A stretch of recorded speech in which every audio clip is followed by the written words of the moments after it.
Bien, ravi de vous retrouver en 2019 avec les formations Énergie pour une série de vidéos consacrées cette année aux plantes et aux pharmacopées classiques les plus utilisées en pratique clinique. Donc c'est un grand moment et je commence aujourd'hui avec l'éphédre. Mahuang en chinois. Alors vous trouverez dans le descriptif de la vidéo quelques termes en pinyin et même les caractères chinois qui vous permettront de retrouver facilement ces plantes dans les classifications botaniques internationales et même le nom latin. Alors Mahuang c'est Herba ephedrae ou Ephedra sinica. La partie employée c'est la tige et c'est un produit piquant et piquant tiède, piquant légèrement amer selon les classifications. Son tropisme, eh bien, c'est poumon et vessie, et comme vous le savez, c'est une grande plante pour libérer la surface. C'est une grande plante dans la liste des produits piquants tièdes qui libèrent la surface. Jie biao en chinois. Alors, donc, sa première fonction, c'est de libérer la surface. Elle fait descendre le qi du poumon et calme l'asthme. Elle draine les liquides, réduit les œdèmes, ouvre le nez et calme éventuellement les pruries. On l'utilise dans les attaques externes de vent froid.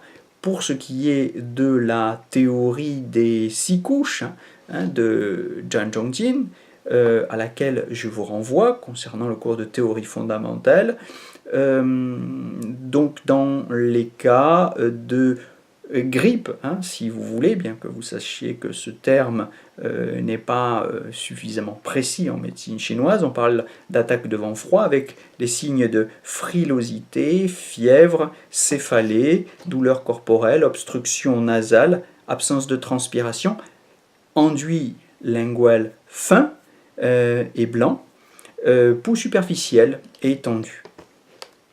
Voilà, alors on l'utilise aussi dans les attaques de vent froid causant de la toux et de l'asthme. On l'utilise pour les syndromes d'atteinte de la surface avec des œdèmes et on l'utilise aussi pour les syndromes BI, les syndromes d'obstruction par vent froid, humidité. Elle se combine très souvent, cette plante, avec guizhi, la cannelle, le Ramulus cinnamomi, le rameau de cannelle pour les attaques de vent froid externes sans transpiration. Parce que Mahuang, si vous voulez, pour donner une image, c'est dans les syndromes de vent froid où le froid prédomine sur le vent, le froid congèle les pores de la peau et empêche le pervers de s'évacuer par la transpiration, eh bien, Mahuang, c'est la plante qui va ouvrir la porte et va permettre la sudorification par laquelle s'élimine le pervers enfermé à l'intérieur. Donc, quand il y a transpiration spontanée, on n'utilise pas Mahuang, puisque la porte est déjà ouverte, c'est ce qu'on considère. Mais quand il n'y a pas de transpiration, donc dans le syndrome du triangle où le froid prédomine sur le vent, et donc où il n'y a pas de transpiration, alors on utilise Mahuang pour, entre guillemets, ouvrir les pores ou ouvrir les portes qui permettent d'évacuer le pervers. On peut aussi combiner Mahuang à Kusingren, Semaine arménica amarée, pour la toux et pour l'asthme par vent froid. On la combine aussi, cette plante, à Ganjiang, le gingembre, pour l'amas de liquide, les accumulations de liquide et les œdèmes. Alors si l'utilisation de Mahuang produit trop de chaleur, puisque c'est un produit piquant tiède, on peut compenser cet effet par l'utilisation de Shenshigao, le gypse Gypsum fibrosum.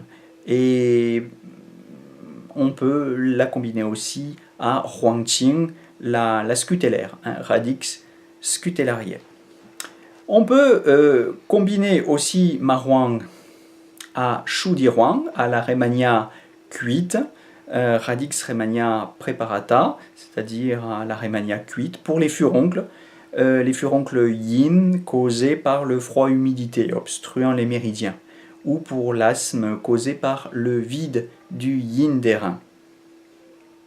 On peut combiner ma huang, pour vous donner quelques pistes essentielles de combinaison classique, à Fuzi, l'aconite, Radix aconiti, Carmichaeli preparata, pour le bidouloureux, c'est-à-dire les syndromes d'obstruction douloureuse par vent froid, ou le froid et l'œdème par vide de yang. Ce sera toujours intéressant puisque c'est un produit, encore une fois, tiède, donc il va avoir cette action de réchauffer le yang avec Fuzi et jusqu'à la surface pour permettre d'éliminer le pervers par la surface. On va pouvoir aussi, ma huang, la combiner enfin à Baiju, Rhizoma attractylodis, albae, l'attractyle, pour l'œdème aigu ou subaigu, éventuellement en combinaison avec Fulingpi, avec ce champignon, Cortex poriae cocos, et éventuellement avec Sambeipi, l'écorce de mûrier, Cortex mori radicis. Voilà pour les combinaisons fréquemment utilisées en pratique. Le mode d'emploi, c'est la posologie, si vous voulez, 2 à 10 grammes en décoction. Alors, pour ce qui est de cette plante très célèbre, c'est une plante interdite, classée parmi les produits dopants, et donc interdite à l'usage dans les prescriptions que vous pouvez composer. En Chine, on la trouve dans certains produits déjà préparés, donc à un dosage infime. Évidemment, il faut mettre en garde les sportifs qui peuvent être contrôlés positifs au dopage s'ils utilisent ce type de produit. Mais en pratique, si vous devez composer des pharmacopées, eh bien c'est par Xiangzhu que vous allez remplacer ma huang, puisque un proverbe classique, bien connu de tous les étudiants en médecine des facultés chinoises, dit qu'on utilise ma huang en hiver et Xiangzhu en été. Donc Xiangzhu est un petit peu l'équivalent de ma huang, peut-être un petit peu moins fort, mais ce n'est pas un produit dopant et on peut l'utiliser pour composer ces pharmacopées. Voilà, alors on fait néanmoins remarquer qu'une dose trop importante ou une prise pendant trop longtemps, pendant une trop longue période, peut causer des transpirations importantes qui affaiblissent l'énergie. C'est quand même un produit dangereux. Hypertenseur également, et qui peut causer de l'agitation et des tremblements. Ce n'est pas un produit inoffensif et il n'est pas mauvais que ce produit soit interdit dans la pratique des pharmacologues chinois, spécialement s'ils sont occidentaux et qu'ils sont moins compétents et moins prudents que les Chinois.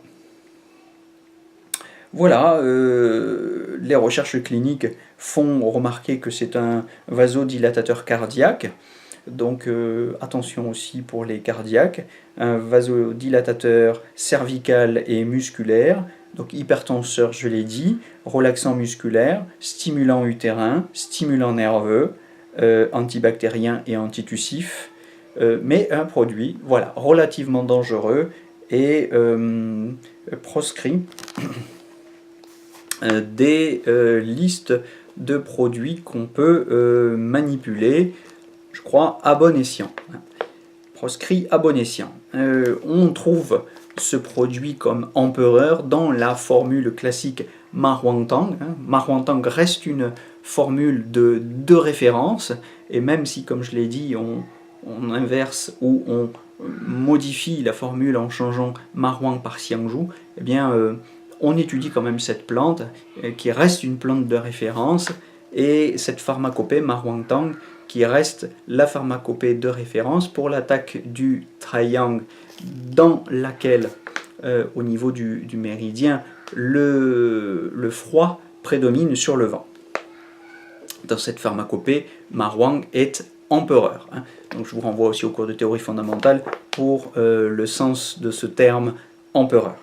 On trouve Mahuang dans la formule Ma Xing Shegan Tang, dans la formule San Yu Tang, dans la formule Xiao Qing Long Tang et dans la formule Yue Pi Tang, pour ne donner que 5 pharmacopées relativement importantes, très utilisées, et que tous les étudiants en pharmacopée chinoise doivent connaître pour passer leurs examens.